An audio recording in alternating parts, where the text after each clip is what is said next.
I know that this investigation isn't over. It will not be over for me until we find Phoebe. She stood on the roadside with suitcase in hand, eyes scanning the road, unaware that this moment, full of hope and quiet desperation, would be the last time anyone would ever see her alive. 17-year-old Phoebe Bishop was supposed to catch a flight that morning, a flight out of Bundaberg, out of a toxic situation, out of a house she feared more than she let on. But she never made it to the airport. Within hours, her phone went dark. Within days, her name was plastered across missing posters. And within weeks, the people she once trusted were charged with her murder. What happened to Phoebe Bishop isn't just a tragedy. It's a terrifying story of betrayal, buried secrets, and a chilling attempt to erase a girl who simply wanted to leave. Make sure you subscribe to Cold Crime Case Diaries and turn on the bell, because what you're about to hear will stay with you long after this video ends. This is the story of how a girl vanished into thin air, and how the truth clawed its way back from the dirt.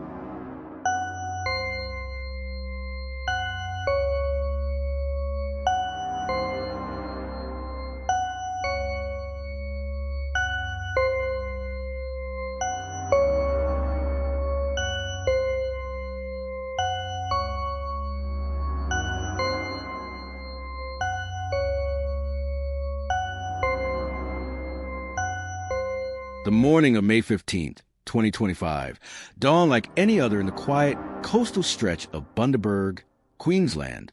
The sun bathed the streets in gold, birds chirped in the distance, and for most of the town, life ticked on uninterrupted. But for 17-year-old Phoebe Bishop, it was the beginning of a nightmare, one she wouldn't live to escape. She stood on the side of Airport Drive, a small black suitcase beside her, fingers nervously flicking through messages on her phone. Her brown hair was tied back, and despite the early hour, she looked ready for a new chapter. Today was supposed to be the day she left everything behind: her town, her troubles, her so-called friends. Her flight to Western Australia was meant to be the start of something fresh. But Phoebe never boarded that plane. She never even made it to the terminal. Her phone pinged for the last time at 8:42 a.m. Then silence. Within hours, her signal disappeared. No calls, no texts, nothing. The last thread connecting her to the world had been deliberately cut, and in that moment, Phoebe vanished. It would be nearly 3 weeks before the world would begin to understand the horror of what had truly happened. And when it did, what emerged wasn't just another missing person story. It was a chilling tale of betrayal, manipulation, and murder, one that would shake the tight-knit community of Jin Jin to its core. When Phoebe's mother, Chelsea, received the call that her daughter hadn't boarded her flight, her heart sank. Phoebe was impulsive, sure, but not reckless. She had dreams, a job opportunity in WA, a boyfriend who adored her. This disappearance didn't make sense. Chelsea called every number she knew. Phoebe's phone was off. Her friends didn't know where she was, or so they claimed. But Chelsea's mother's instinct screamed otherwise. Something was wrong, very wrong. By May 16th, police issued a formal missing persons alert. Search teams combed the area around the airport. Volunteers passed out flyers with Phoebe's smiling face. And the town, once peaceful, almost forgettable, held its breath. But as the hours turned to days, cracks began to show. Behind the walls of a modest house in Jin Jin, secrets festered. The house belonged to James Wood, 34, and Tanika Bromley, 33, two of Phoebe's housemates. At first, they seemed concerned. Tanika even shared the missing poster on her socials. But to investigators, something felt off. On May 19th, detectives expanded the search beyond the airport. They secured Wood and Bromley's home as a crime scene. Something inside had triggered their suspicion, though they wouldn't say what. Outside, locals whispered about odd noises, odd behavior, and Phoebe's frequent complaints about the people she lived with. No one knew for sure what went on behind those closed doors. But the air around the place had always felt heavy. Inside, forensic investigators uncovered items that would become critical to the case. But they weren't ready to go public yet. What they needed was evidence that connected the dots from the house to the car to wherever Phoebe had been taken. That's when the search teams turned their focus to a remote location, Goodnight Scrub National Park. By May 23rd, the search had expanded into thick bushland. Detectives brought in cadaver dogs, forensic specialists, even police divers. They combed creeks and trails, mapping out areas that might conceal a body or evidence of one. As the days dragged on, the nation began to take notice. Hundreds of public tips flooded in, but no one could answer the most haunting question. Why would anyone hurt Phoebe? Her boyfriend's father told reporters that Phoebe had been planning a fresh start. She was smart, funny, she wanted a better life, he said through tears. And now she's gone. Still, there was no sign of Phoebe. No body. No suspects. Just a widening storm of grief, confusion, and quiet terror. And then on June 4th, a breakthrough. James was arrested. The news hit the community like a lightning strike.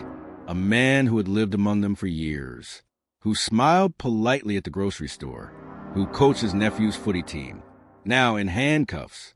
At first, police were tight-lipped, but the media frenzy couldn't be contained.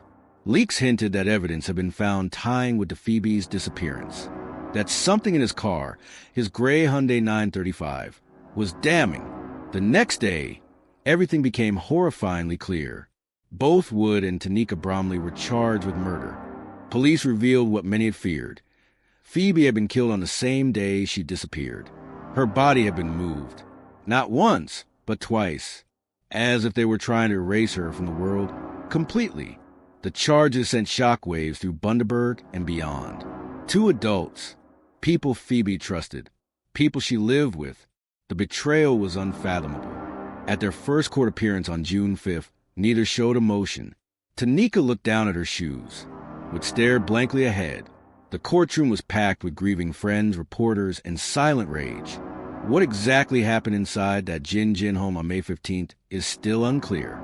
But what police confirmed was this. Phoebe's final hours were filled with terror. Then, one day later, searchers found what they had feared. Human remains, discovered in the dense scrub of Goodnight Scrub National Park. Though DNA confirmation was pending, everyone knew it was Phoebe, the girl who had smiled in school photos, who had sung along to Taylor Swift in the car, who had dreams of the future, now lay buried beneath dirt and fallen leaves. Her mother collapsed when she got the call. On social media, tributes poured in. Fly high, Phoebe. You were too good for this world. We love you always. But none of it could fill the void left behind. And none of it could answer the lingering question that hung over the town like smoke. Why? Why would 2 adults kill a teenage girl in cold blood? Was it jealousy? Control? A twisted attempt to silence her? Or something even darker? As investigators dug deeper, they uncovered fragments of Phoebe's life in that house. Tensions had been rising. She had reportedly confided in friends about wanting to leave, that she didn't feel safe, that things were weird. Some said Tanika was controlling. Others whispered about drugs, manipulation, financial dependence. No one knew the full truth. But one thing was becoming clear. Phoebe was trying to get out, and someone made sure she never would. The final cruelty?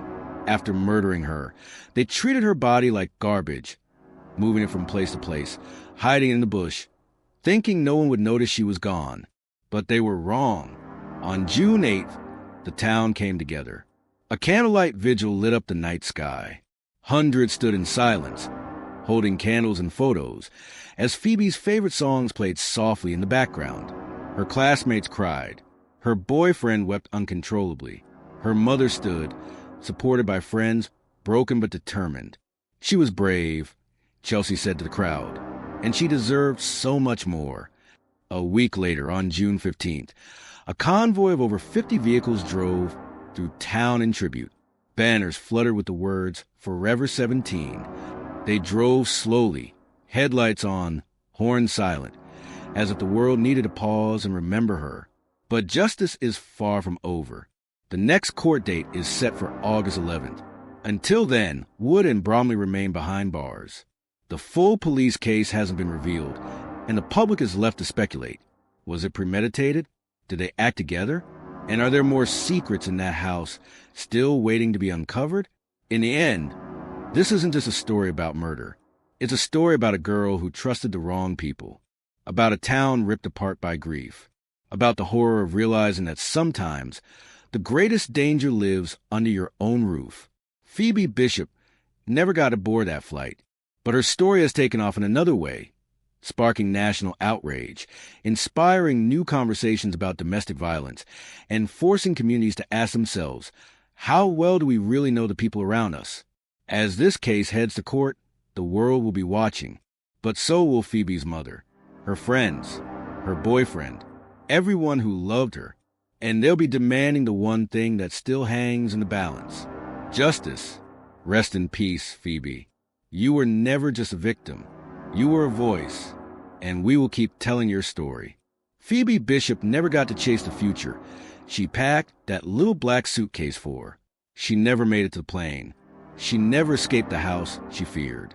And the people she trusted, the ones who should protected her, became the ones who ended her life.